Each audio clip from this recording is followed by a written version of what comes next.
नमस्कार शेतकरी मित्रांनो, कापसाला 10,580 तर सोयाबीनला 7,077 एवढा 2025-26 साठी भाव जाहीर करावा असं कृषी मूल्यांकन यांच्याकडून सांगण्यात आलं आहे।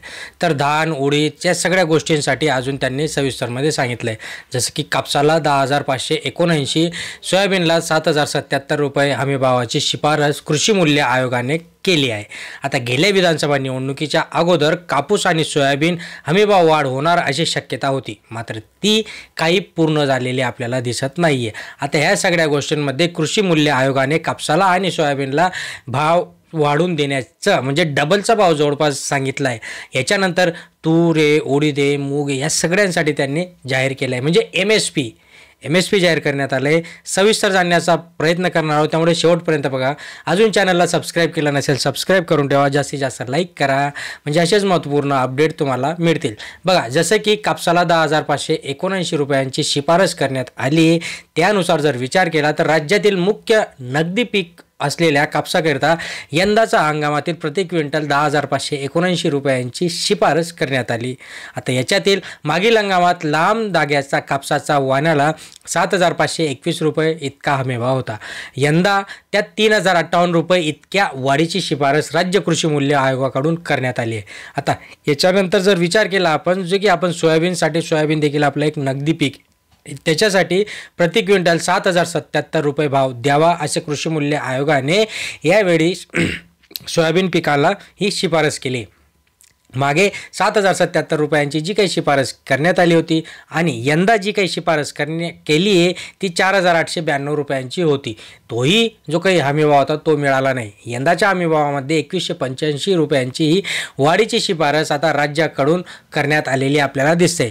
मध्य प्रदेशातील सोयाबीन उत्पादकांची जी काही सोयाबीनला 10,000 रुपयांचा हमीभाव मिळायला पाहिजे याकरिता मोठं आंदोलन त्यांनी केलं होतं आणि यासाठी सरकारवर दबाव देखील करण्यात आला होता।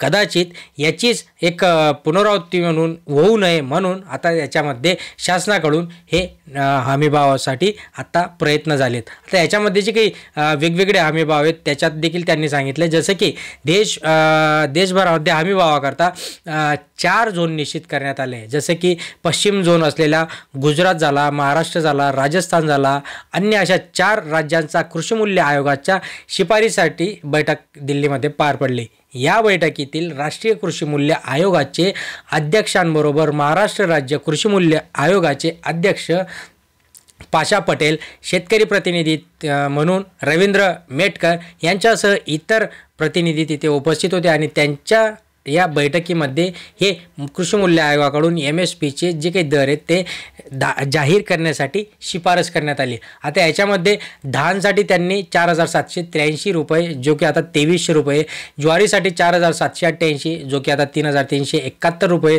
तूरसाठी 8,315 रुपये, खूप काही चांगला भाव इथे मिळणार आहे। उडीदसाठी 11,753 रुपये जो की आता 7400, भुईमुगसाठी 11,817 रुपये एवढा भाव आता इथे जाहीर करण्यात आला आहे।